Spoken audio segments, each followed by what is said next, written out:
Alrighty. Well, as you can well imagine, I got a bit of an opinion on this Lisa Marie Vanderbilt. If he's having so much trouble raising money, and here I was listening to him talking about getting fucking custom embroidered bed sheets with like Elvis Travels logo or something on the fucking thing. Oh shit! The disconnect between reality and dreams with this guy is just flying.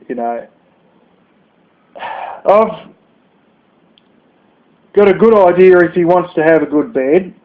Go and that stupid ass spice rack that's sat next to the sofa there, the one that slides out. It's blocking his ability to get in the bed, right? But really speaking, I think you need to get that and the fridge and fuck both of those off and do what you can with 4x2 and plywood or whatever to extend the bed frame up further, and then he can fit his blasted single or his queen or whatever. Don't worry about it. Good enough. Hopefully he won't have to get rid of the stove to achieve that. If he does, so be it. If he does, you can do what many of you have probably seen, where you have like a piece of glass or a bit of plywood or laminated chipboard that fits in where the sink goes.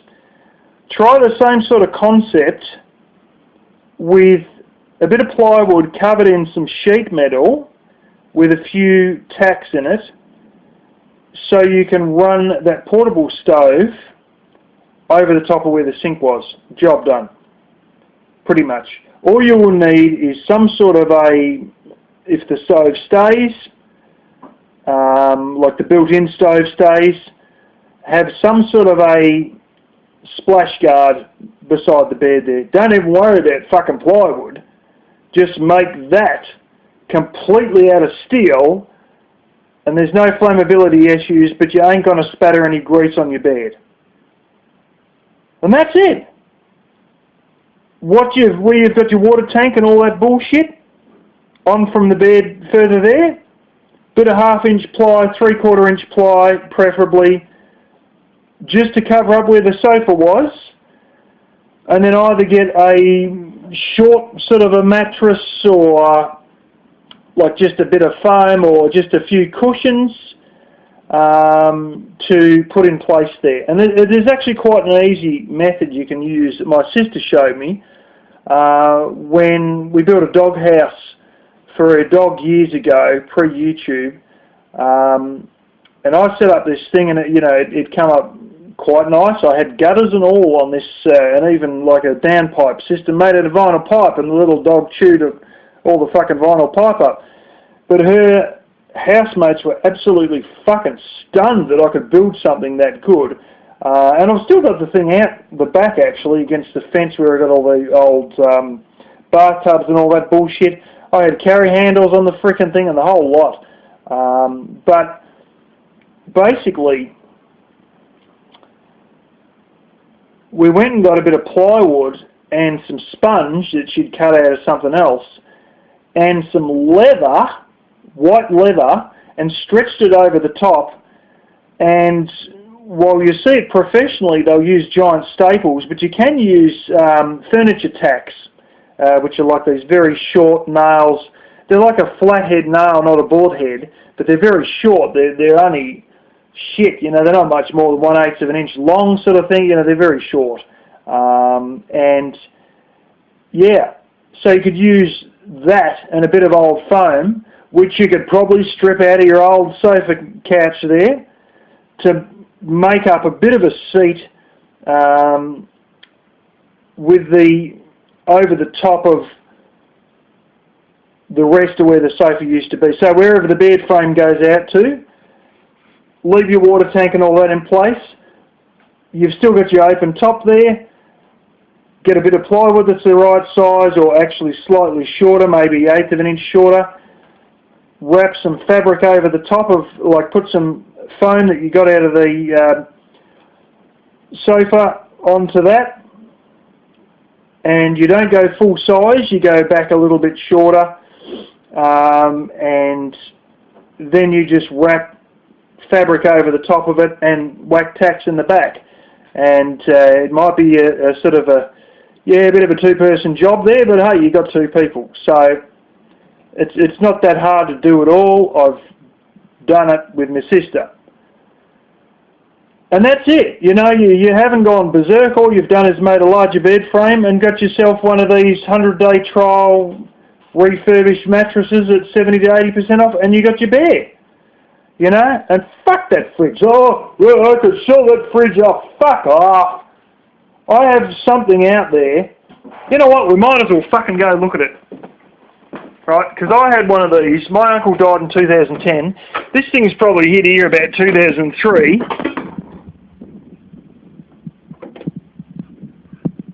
I'll just go my finger over the mic because it's pretty windy.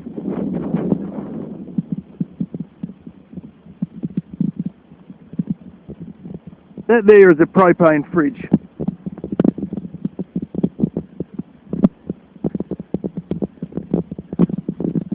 There you go. Now your burner, I believe, that's your gas inline. That I think is 12 volt electrical. And I think your burner is in the base of this. Yeah, there's your little cover, lighting cover. That you might be able to see there through the grass. And here's your little flue. The old one's actually asbestos pipe, believe it or not, because I had a heap of kerosene. I had about 8 kerosene ones here. And they were asbestos pipe, but this one's got aluminium pipe, and that's where you... And look, it's just sat out here. The fucking thing started to go rusty on the top. Oh shit, the inside's really going, and the grass has stopped me from opening it, but, you know, it's a free... There's a little clip that you have that usually goes on so you can bump. Hey, it's a fucking... The sign of having that clip right there is a sign that it's a proper RV one. Even this thing has got one in there, believe it or not. The bugger might even still work, but I ripped the front door off it. Chucked firewood in there. It's not a very big one in there. But the reality is that, you know, he knows his isn't working very well. And, I might sell it this. Look, bro, you're fucking sitting there in the Chicago winter with a coat on trying to run the damn dash heater all the time. Fuck that. You waste propane on the fridge, and then when you're in the winter, you don't even use your internal fucking heater system. Now either the damn thing doesn't work, or you just wasted a lot of propane on a bloody fridge, and then don't have enough to heat yourself. I mean, fuck that shit. You know, that's just stupidity. And on top of that, getting to the point, he says his dash fan heater, this is the other side of the coin. This is the other side of the deal. I think he should do is work on the mechanicals of that van. Okay, so the dash heater, the dash blower, your actual fan in there, sometimes doesn't want to work. That's what he said in his own words. So here's an idea. How's about you put a new fan motor in, because the brushes are probably burnt out and that's probably why it's stopping. Right? Then get that other fuel tank line sorted out, cleaned out, see if you can even get a pipe cleaner up there, or at least a bit of sea foam or something to clear the fuel, or whatever has got to be done. It could be a venting it, who knows. Just deal with that. And any other easy to fix issues. It's already had a flush with the coolant system and all that when you got the new thing in the other day. The new water pump in and all that. Okay, right. Maybe you want halogen globes. Halogen uses less power and gives you more light, so then you'll have better nighttime driving. You know? And hey, if there's money there and Rosie's saying it, maybe another alternator as well. Because it'll be a darn sight better to charge your house battery and keep everything else topped up if you got a higher amperage alternator. And once again, you know, the damn thing's probably got brushes in it. I don't know exactly. but, you know, maybe that's something that needs to be done as well. You know, I'm just saying. Get that front fuel tank working. Definitely put in another motor for that blooming dash blower. Maybe not worry about the air conditioning, because those things can end up costing a fair bit. But light globes ain't much, new ones of them, and hell, put in the new flipping alternator. And then you've basically done a whole heap of stuff with the engine and mechanicals and everything, so you know your dash heat is going to fucking blow, not be intermittent like you were saying. You know, and then, you've looked after it, you've done something, you've got a few new bits. The engine side of it might take a bit of oil, but at least things are still going fairly well because you've maintained a number of different things. Now this thing, make no bones about it, it's not going to last forever. Alright, so you've got to start thinking about working and working towards another van, if that's the case, you know? And there you go. But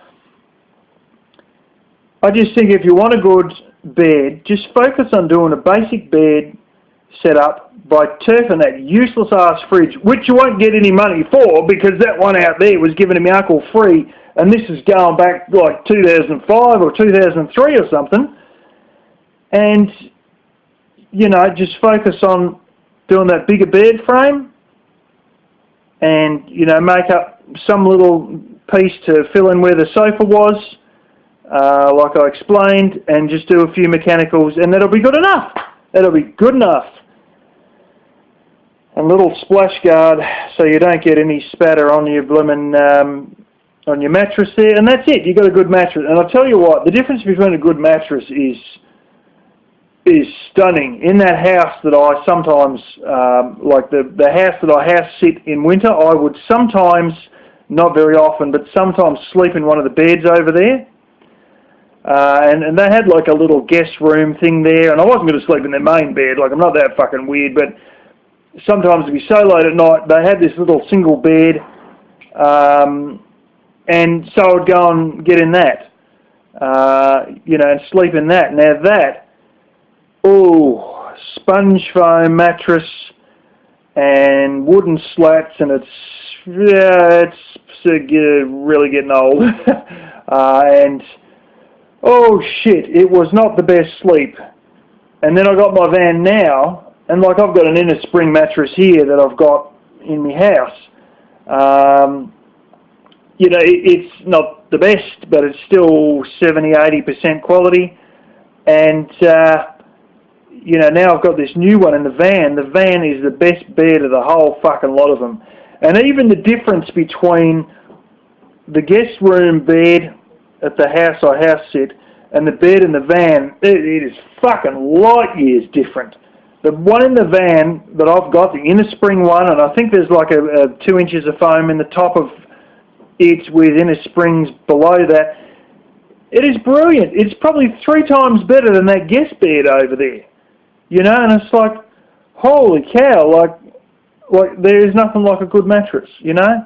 And he's talking about his back. Well, first of all, I was assuming, and I'm probably fairly correct, that because I've seen it with workmates that have so-called back problems that are caused by their weight. Their guts is what's giving them back problems, the sheer weight of their belly. They lost some weight, the back problems went away.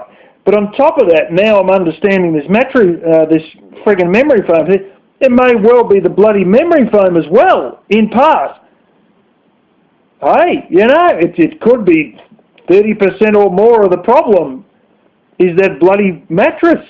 Because I know mattresses can give you shit backs, you know, and thankfully, you know, I've got money in my pocket, so it doesn't fucking matter, does it? You know, I've got decent mattresses, but hey, that's my take on the whole situation.